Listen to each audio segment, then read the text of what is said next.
The Tom Woods Show, episode 474. Prepare to set fire to the index card of allowable opinion.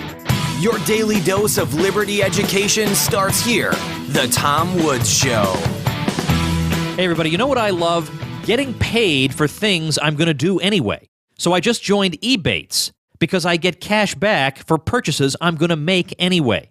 Sign up through tomwoods.com/Ebates and get a free $10 gift card. Hey everybody, Tom Woods here, joined once again by Lou Rockwell. We're going to talk today about the Donald Trump phenomenon, which I did not see coming at all. Yes, I knew he was likely to run, but I had no idea what the effect of it would be. So it's very interesting. It's a very interesting phenomenon. We're not endorsing Donald Trump, obviously. We're just very, very interested in this phenomenon, that the establishment trots out Jeb Bush, and meanwhile, Jeb Bush has been left completely in the dust. That's an interesting phenomenon for somebody who is interested in following this stuff, as Lou and I are. Of course, you all know who Lou Rockwell is. He is the publisher of LouRockwell.com, which I look at every day. He is the founder and chairman of the Mises Institute, which did so much for my own personal intellectual development. I cannot recommend it to you highly enough. Mises.org, MISES.org. And he is the former chief of staff to Ron Paul. Lou, welcome back to the show. Tom, great to be with you, and especially on this topic. Normally, I have at least some notes I scribble out, I read some articles, I prepare myself, I get some questions formulated, and then when the thing gets going, it tends to be spontaneous, but at least I've got some backup. I got no backup here at all. I just think, I'm talking to Lou Rockwell about Donald Trump. I think that's going to carry us through. Let's lead with this item that is from several days ago now about two different events that were held in New Hampshire, town hall events, one with Jeb Bush and one with Donald Trump. Let's start with that because it's emblematic of what's going on in this race. What happened? Well, Bush had been planning this town hall meeting for weeks, and 128 people showed up, mostly older people, a very quiet crowd. And Trump, at the last minute, decided he was going to compete with Jeb and have a town meeting at the same time, same day, a few miles away. More than 2,000 people showed up for his, and that was all that could fit. There was a big overflow, and he was teasing Jeb all through it, noting that he's a very low-energy guy, that, as he warns journalists, if you interview him, you're going to fall asleep. Also, Trump has said earlier on about Jeb, he's a very sad man. Clearly, he doesn't want to be running for president, and clearly he shouldn't be running for president. You remember Fred Thompson? His heart was obviously not in it, and it seems like he threw his hat in the ring just almost by default. Everyone was telling him to do it, saying it was inevitable, he was going to do great. So he did it. He had zero enthusiasm. I remember one event where he actually had to prod the audience to applaud him. It was really bad. And this guy's a movie actor. I mean, you're not necessarily cut out for this, either because you're a movie actor or because people think there's an inevitability surrounding your candidacy. And I think that's what makes the Trump phenomenon so interesting, is that Jeb Bush was obviously the establishment's pick. You don't raise $100 million for your PAC because you're an insurgent candidate who's going to shake things up. I mean, he's the safe candidate who has all the safe opinions on everything. And here is Trump not only crushing the guy, but laughing at and ridiculing the establishment's choice. That does not happen. People don't do that. Now, I recognize that to an extent, Trump himself obviously is part of the establishment, but not to the point where he was going to sit back and let Jeb Bush just take things. He makes fun of Jeb Bush. You don't do that. He's breaking all the rules. Well, it's true, and it's also, as our great teacher and friend Murray Rothbard would point out to us if he were here today, it's no coincidence that all the official candidates are boring. They're unbelievably boring. And in fact, I'm just going to read a short quote from a speech that Murray gave in 1992 called A Strategy for the Right. Love that speech. It's important to realize that the establishment doesn't want excitement in politics. It wants the masses to continue to be lulled to sleep. It wants kinder, gentler. It wants the measured, judicious, mushy tones and contents of a James Reston, a David Broder, a Washington Week in Review. It doesn't want to pat Buchanan, not only for the excitement and hard edge of his content, but also for his similar tone and style. So this is a clue into why the entire establishment hates the guts of Donald Trump, also fears Donald Trump. It's not supposed to be like this. It's supposed to be Kasich and Jeb and Walker and all these other sleep-inducing figures up on a stage blabbing about some policy issue, keeping everybody calm.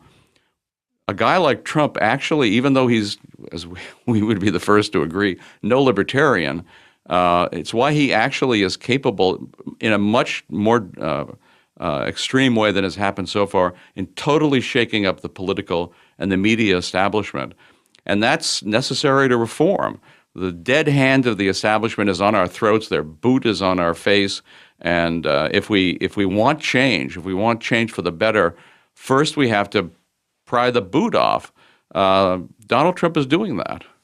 I'm going to link to that Rothbard speech, A Strategy for the Right, on the show notes page, tomwoods.com/474, because that's the first thing I ever read by Rothbard, was the excerpt from that, at least, that they ran in National Review. They ran the excerpt that was all about Bill Buckley, of course, so there's nothing else interesting Rothbard would have to say. What does he have to say about Bill Buckley? But that's what first got my attention. I thought, who is this Rothbard that he basically thinks Buckley is a sellout and whatever, and Buckley was my hero at that time, so that really got my attention. So I'd love for people to read that whole piece. Now, bearing in mind, I want to make clear, because I've gotten in some, and I shouldn't be doing this, Lou. I'm too busy, but sometimes I'll get on your Facebook page and I'll wind up arguing with people who say, Lou, why are you supporting Trump?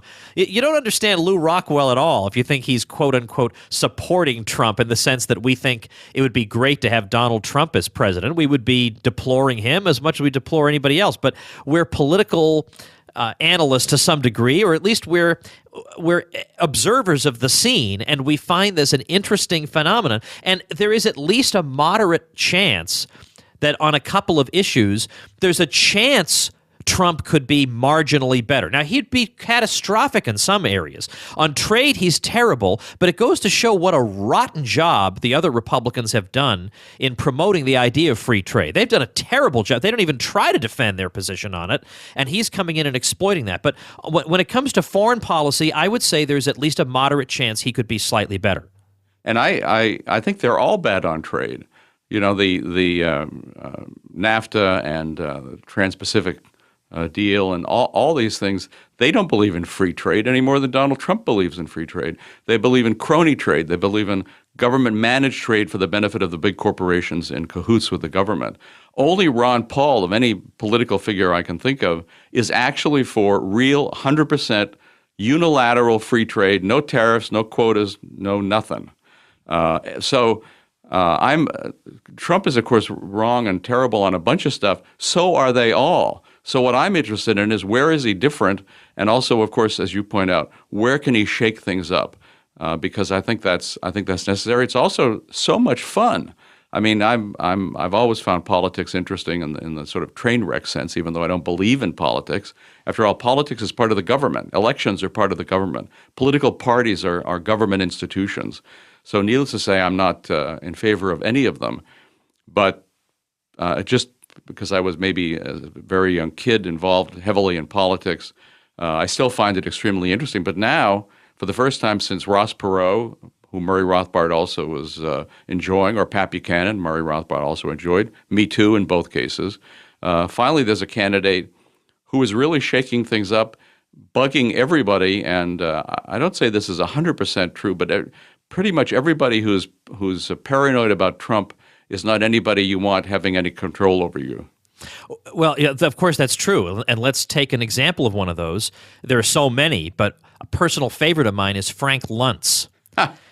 Now, Frank Luntz is a personal favorite of mine because I actually got to know him years ago. He had a fellowship at the Kennedy School of Government when I was an undergraduate at Harvard, and I was part of the Republican Club at that time. And I remember we were going to put a controversial plank through that was perfectly good and sound, and through the Republican Club. And Luntz showed up because I thought he was on our side. He showed up and denounced it and said that we need to be more mainstream and respectable and this and that. I thought, we're finally trying to do something hard-edged at the Harvard Republican Club of all places, and Luntz shows up and screws everything up. Couldn't stand this guy. And I thought, well, Harvard Kennedy School of Government Fellows is where washed-up people come to, disappear forever. I had no idea he was just getting started, that I'd be seeing him on TV all the time. Well, he expects to run his focus groups and have everybody genuflect and bow down to him. He's the expert. And to be basically called a loser by Donald Trump is the exact opposite of how His Majesty Frank Luntz expects to be treated. It's interesting. The focus group that he ran for Fox, Trump thought it was a setup.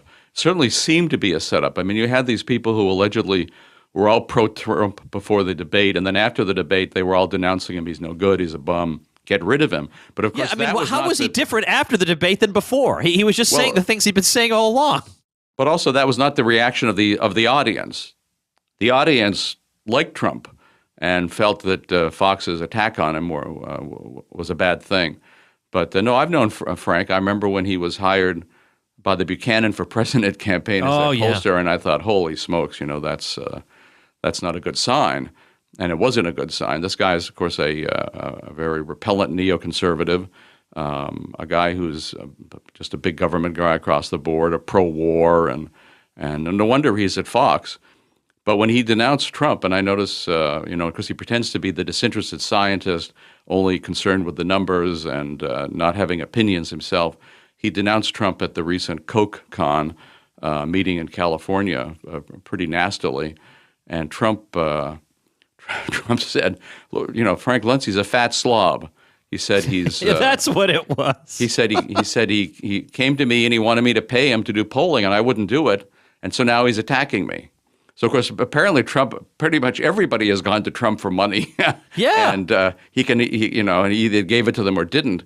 But it's very funny when he can say that about everybody. Of course, he's very quick, very smart. A good friend of ours, who I won't mention, who's not a fan of Trump's, but is in that same orbit, told me this last weekend at the Ron Paul birthday party that Donald Trump is extremely smart. This man is extremely smart too. So it was not a surprise to me, but I was glad to hear it. He's very quick and very smart. Yeah. And that's become clearer. I mean, at first they wanted to say he's a clown and this and that, but he's a clown because he doesn't just give canned, boring speeches about nothing. Now, granted, they're not speeches I would give, and I wish he'd say different things from the things he's saying, but the fact that he is spontaneous and he's not measuring his words according to focus groups, as the rest of them obviously are, and as they all expected that that's all they have to do, memorize what the focus groups say they want to hear and go out and say it. I mean, that to me is fun to watch. That is thrilling to watch. I will say one quick thing about Frank Luntz. The one thing in his favor is I did hang around with him quite a bit when he was on campus before I realized what a snake he was.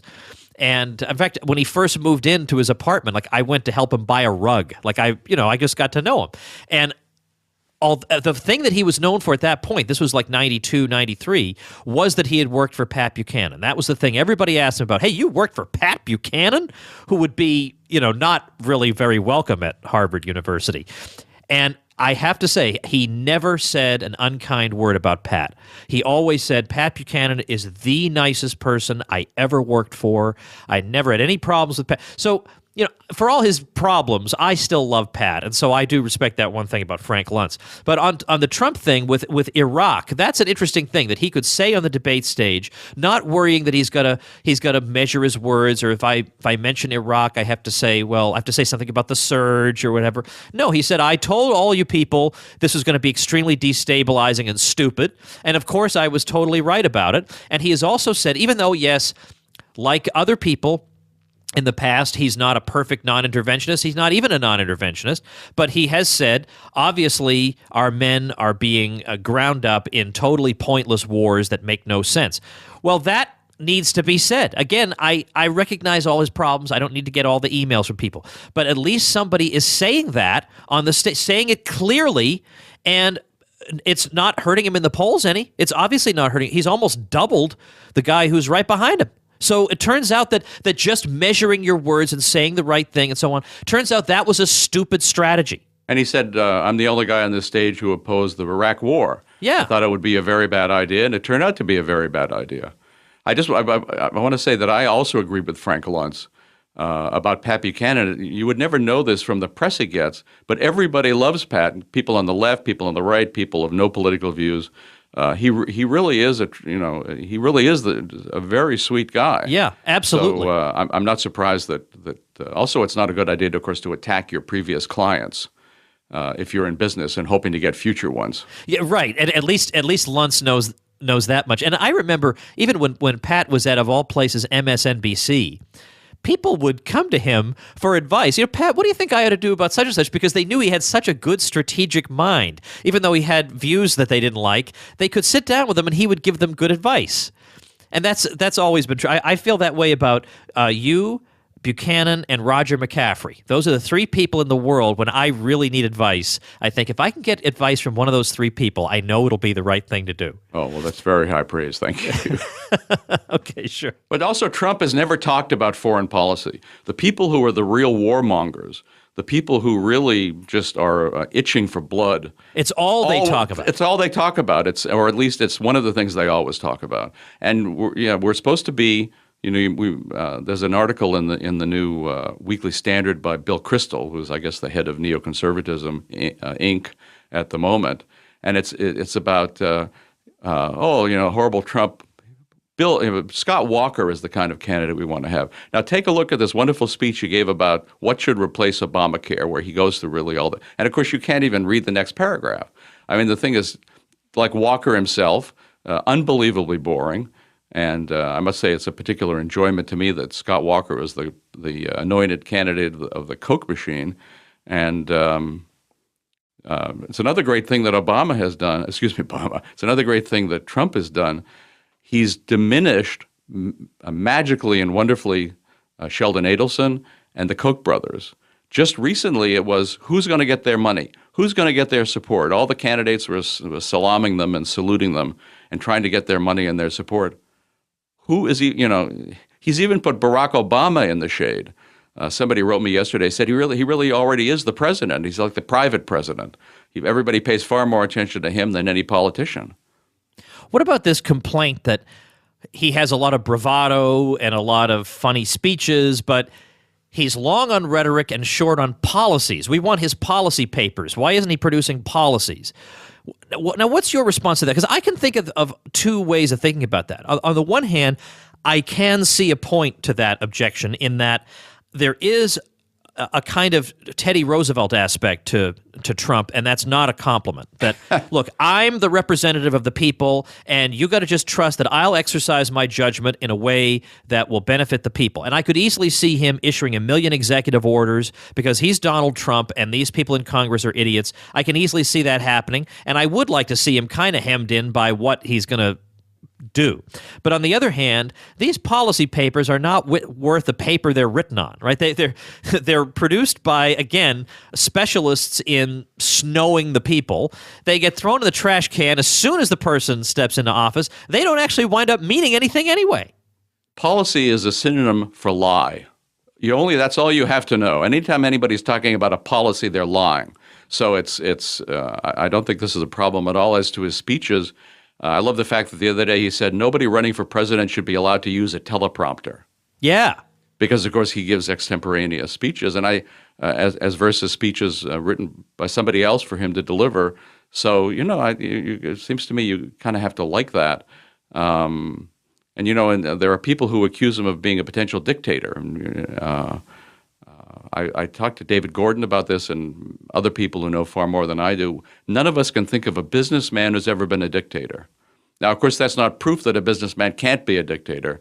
But since all American presidents have been dictators since Franklin Roosevelt and then, of course, Lincoln and Wilson before that, again, would he be worse than George W. Bush or Barack Obama? He could be much better in the fact that he's not controlled. He's actually capable of doing something radical and good.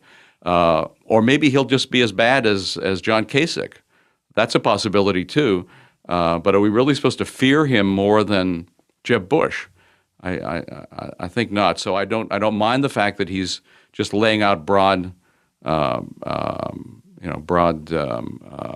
policy. Excuse me, that he's laying out a broad program that he would like to see established. But again, he would have to get through things through Congress. I hope nobody becomes president, by the way. But anybody who is president, you can't just even at the present stage, you can't just do it all by yourself. So I think also people believe him. It's the Ron Paul factor too. When people hear him speak, they think he believes this. Now, of course, Ron is a great intellectual and a great man in every sense. So I don't want to compare him to Trump, but people think Trump is authentic. People believe that he believes what he's saying. Doesn't mean he's right, but they like that. But they know that they can't believe anything that the rest of the politicians say. So no wonder they find him refreshing. I noticed that he's was going to have a big rally in Mobile, Alabama on Friday, and immediately he was criticized. What? This is nuts, going to Alabama when you're always supposed to spend all your time in Iowa and New Hampshire. But I thought, well, it's I don't know why he's doing it, but it's interesting. So, of course, first of all, it turns out they keep growing out of the venue that he's going to be in. Now they're going to rent a football stadium for him to speak at on 5:30 in Mobile, Alabama on Friday. So there's something happening in this country. It's driving the elites bananas. It's bringing up issues like it's got Jeb Bush complaining about anchor babies. I mean, it's quite amazing to see all these guys try to turn Trumpian, and because they do the polling, they know what the people are wanting, and they know that they are all being rejected. Doesn't matter that Jeb Bush has got $100 million.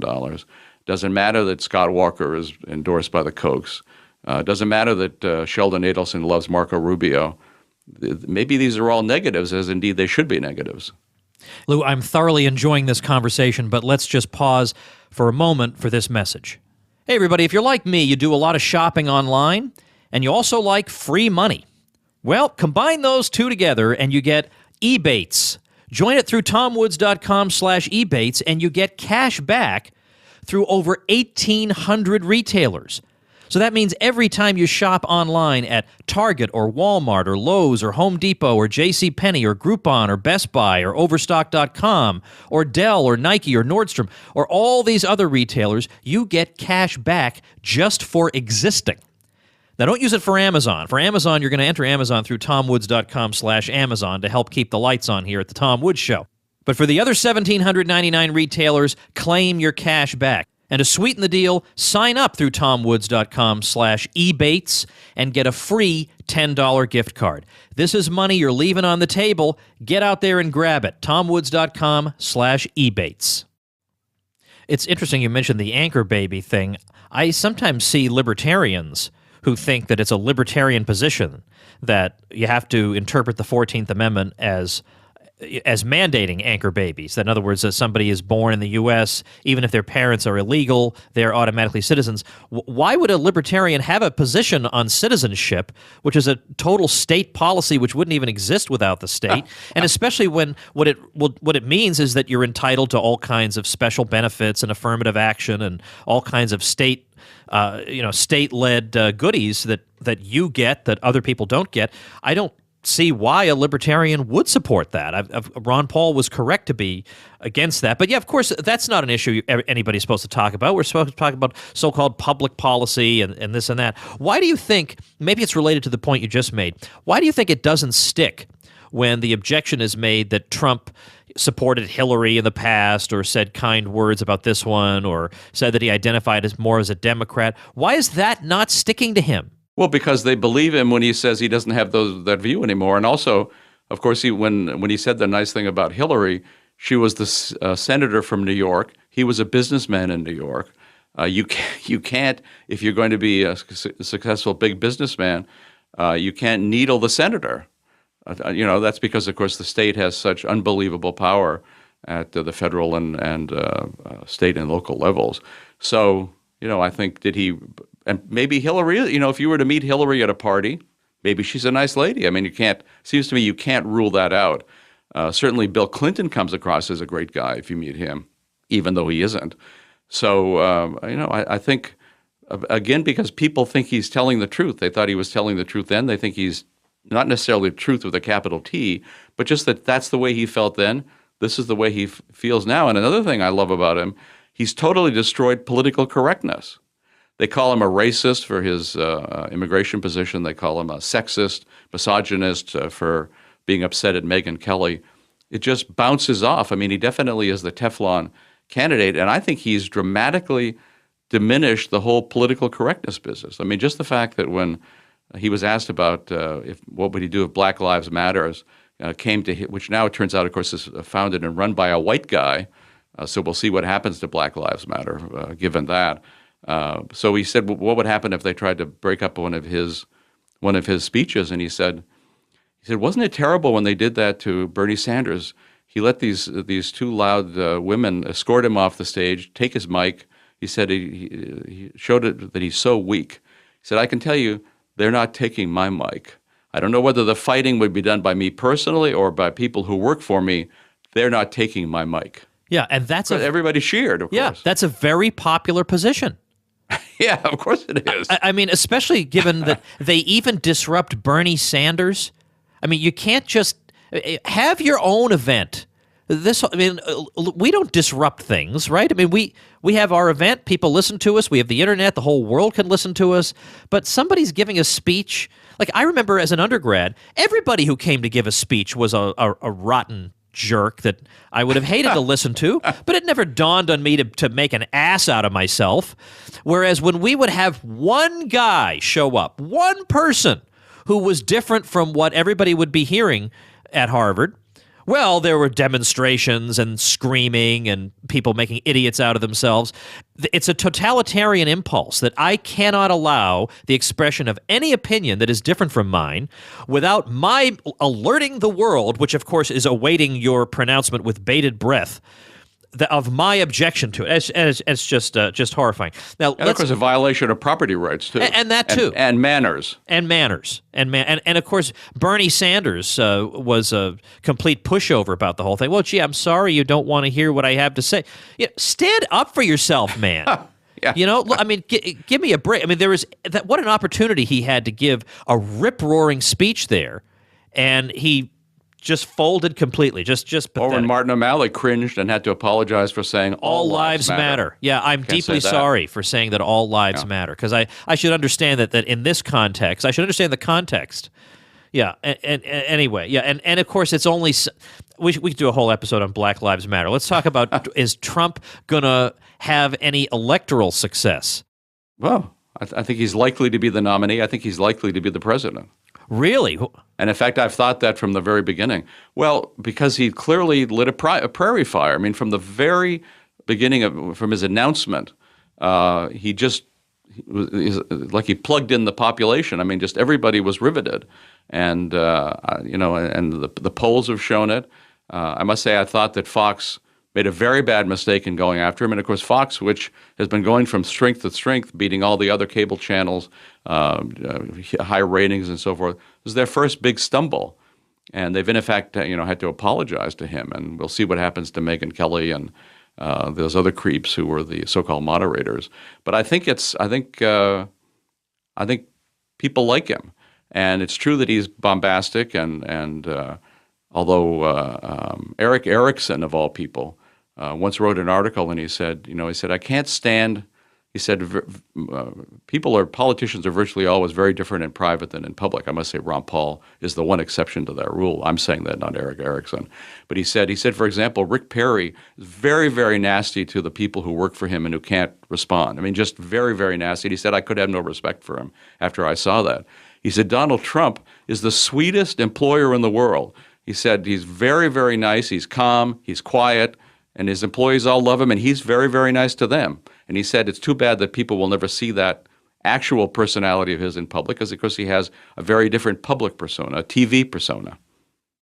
It's interesting that you say this, that you make this kind of prediction, because, of course, the mainstream media has had exactly the opposite view since the beginning, that he's not going to accomplish this, he's not going to get to this stated in every threshold. single article. Yeah. He's not Every gonna- single article yeah. says this. Then he'll never get to this threshold or accomplish this or jump over this hurdle. And I remember when I saw the New York Post say that Donald Trump is toast after he insulted what someone later called St. John McCain.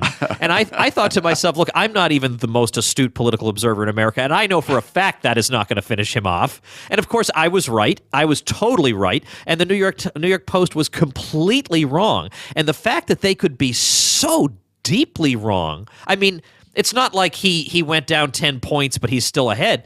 He didn't go down, as far as I can see. He's still doing great.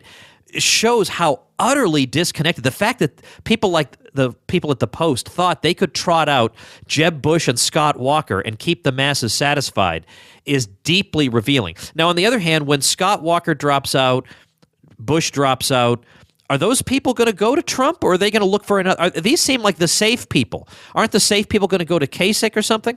Well, we've still got a while to go, but of course you made the same point about Tim Pawlenty. They're all saying, "Hey, look at Kasich. He's going up. He's amazing. He's exciting the crowds." It's not. Of course, it's not true. No, he's another very, very boring guy going nowhere.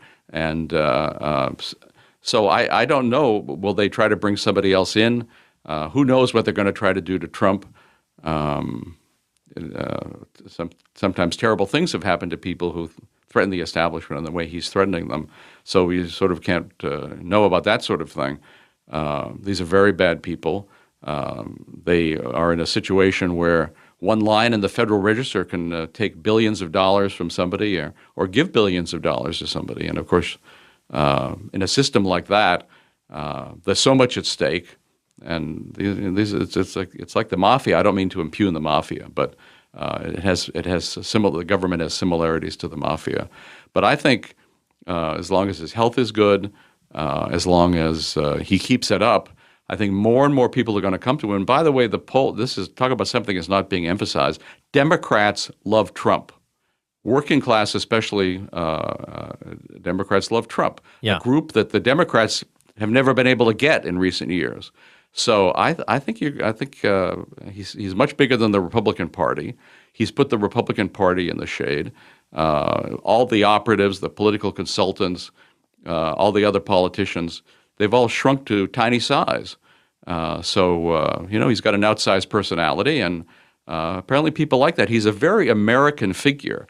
He could never go anywhere and say British politics, but he really taps into something that was noticeable about America in the 19th century too. This sort of businessman, people admire him, and all the talk of class warfare and envy and that sort of thing.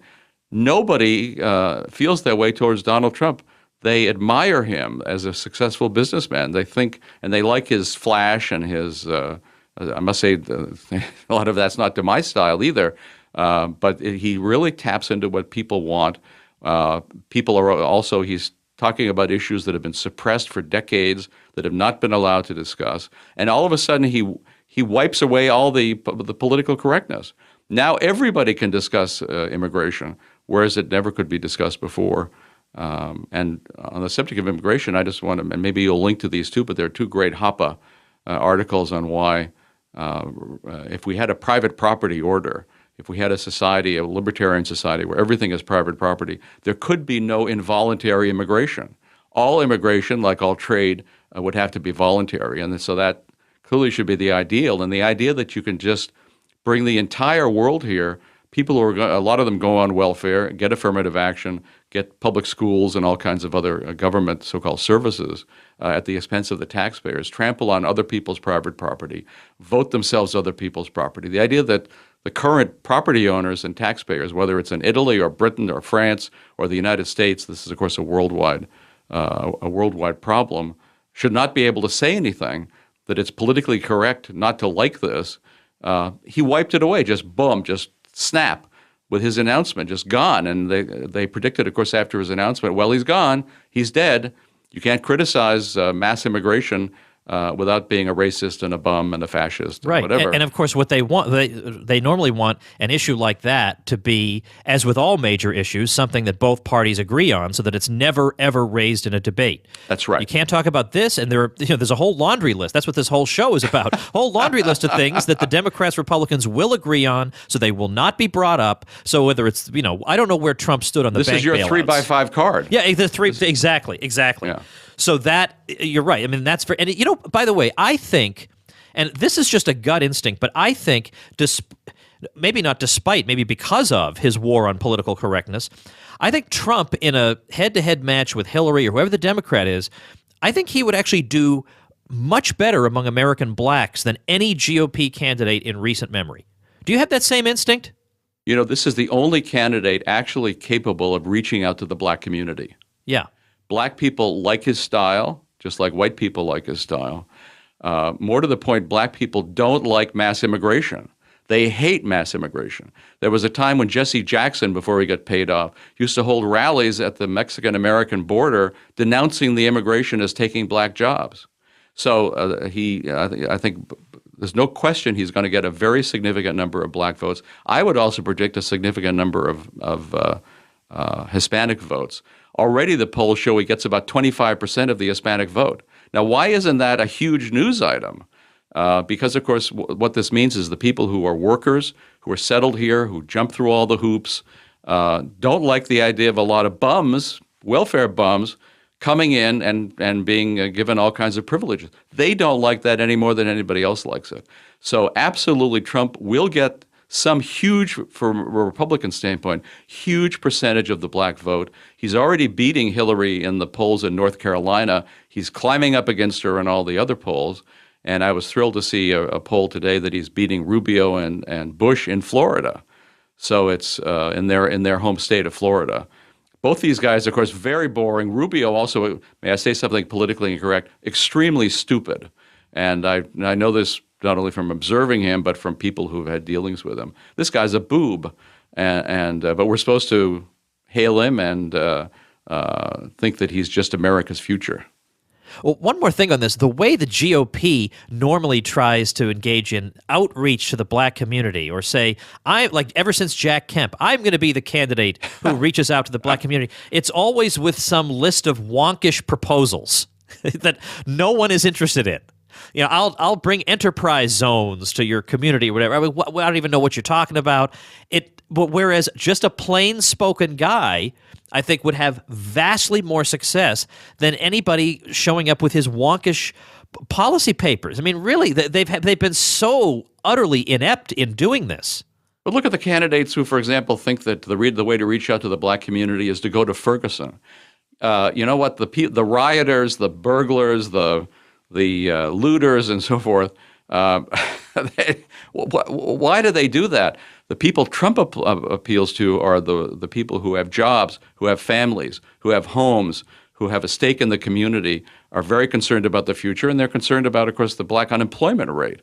So Trump says he's going to do something about that. I'm not in favor of what he wants to do, but that is a very, very powerful jobs, a very, very powerful political issue to the vast majority of the black community that actually like to work or do have jobs and want to keep their jobs. It doesn't appeal to the welfare bums who are shooting people in Ferguson. But you know what? That's okay. And the guys who went to Ferguson and tried to make a moral issue out of isn't it terrible that people in Ferguson are being maltreated because they're not allowed to loot, that doesn't work. It doesn't work with black people. It doesn't work with white people. It doesn't work with anybody else. And I mean, as I say, it's been tried again and again, and the results are terrible. So they think, if I just try this harder, if I do 3 times as much of this, I'll get 3 times the results. And you do, 3 times 0. It doesn't do anything. Well, I know black people who talk about these, enterprise zones that Jack Kemp promoted. Yeah. We have other candidates promoting that. They know that if there's an enterprise zone set up, the people who are going to get the benefits are going to be the cronies. They're not going to be people in the area. Whatever tax or other kind of regulatory benefits go, people who are going to bring in a factory or whatever will be cronies. The people with pull with the government. They're not going to be regular people. They know And so all this stuff is, of course, even worse than wonkish. And you can't, so what if somebody has a big policy paper? Nobody pays attention. Trump said the other day to Chuck Todd, who wanted to know why he didn't have 75 policy papers on things. He said, Chuck, the people don't care about policy papers. Voters don't care about policy papers. It's just you people in the media. Well, of course, that's entirely right. And they want it so they can go through him and hang him. That's the purpose. Right. And of course, I'm sure Ron had some kind of policy paper, but it would be like one sentence. No, of course, this thing needs to be abolished. That's my policy. What else do you need to know? He would write columns and so forth. He never had a policy paper. Yeah, right. Because there's the whole thing. The whole thing reeks of government and reeks of, I got my degree in government from such and such university, so now here's how I'm going to try to change society and all that. I mean, every single one of these things winds up in the trash can. Every policy paper from every wonkish institute winds up in the trash can. We all know that. That's why the Mises Institute doesn't write policy papers, not only because they're ineffective and stupid, but because the premise on which it's based is that the government basically has control over people's lives and property. And we're going to try to figure out how it ought to exercise that power, maybe with a little bit of a nod in the direction of freedom. No. We think in a whole different paradigm. Well, I want to urge people. Go ahead. I mentioned just one last thing. Please do. Another thing Trump has done, he's gotten rid of all the Beltway think tanks. I mean, they all still exist, but nobody cares about them. Nobody thinks about them. Everybody ignores them. Heritage, Cato, AEI, Brookings, and so forth. All these places that make vast sums of money putting out policy papers. Nobody reads them. Nobody cares about them. And now probably their buildings are all a couple of stories shorter because of Donald Trump. Yeah, it's very interesting. So, I mean, there definitely are silver linings here. As I say, neither of us wants to see a victor in this terrible race, in general, in elections in general, because we never get anything good out of it. But there are some good consequences. But if he brings down the establishment, if he wounds the establishment, hurts the establishment, that's to the benefit of every decent person in this country. Exactly, and indeed, right. Every decent person in the world. Exactly. He has embarrassed the establishment because everybody knows the establishment and Jeb Bush are in cahoots. Like that's the guy you were supposed to support. And he is making a laughing stock out of him. It seems to me everybody has to be happy about that. If you're not happy about that, go have your head examined because this is a happy moment. Well, I'll also, while you're in the waiting room to have your head examined, check out Lou Rockwell's Political Theater blog. Go to LouRockwell.com, and where you see Political Theater, click on that, because of Lou's two blogs, this is the one that Lou writes exclusively. No one else contributes to that, and it's just Lou's commentary and links all day, every day, about what's going on in the race, and it's a lot of fun to read. If you have to endure an election, you might as well get some enjoyment and entertainment out of it through and education through Lou Rockwell's Political Theater. Well, Lou, it's been fun, as I knew it would be. Thanks so much. Tom, thanks a million. All right, everybody. Let me tell you about an ebook I'm going to be working on that I hope to have out for you at the end of next month. That is September 2015. And that is an ebook that I am tentatively entitling Bernie Sanders is Wrong on Everything. And I think that's very similar to or exactly the same as a Grant Phillips article title, but I would have used this title anyway. Honest to goodness, this title is just begging to be used. So we'll go through the major planks of what Bernie Sanders is calling for, and I'll have a chapter on each one and refuting it, and it'll be great. It'll be free. So if you listen to the show, you'll know exactly how to get it. Of course, you can get my most recent free ebook, 14 Hard Questions for Libertarians Answered, by simply texting the word liberty to 33444. So watch for that free ebook next month. Another great episode tomorrow. Stephen Walt of Harvard University joins me. He is the co-author of the famous, or perhaps infamous book, The Israel Lobby. So always fun here on the show. Make sure and subscribe, and we'll see you tomorrow. Become a smarter libertarian in just 30 minutes a day. Visit TomWoods.com to subscribe to the show for free, and we'll see you next time.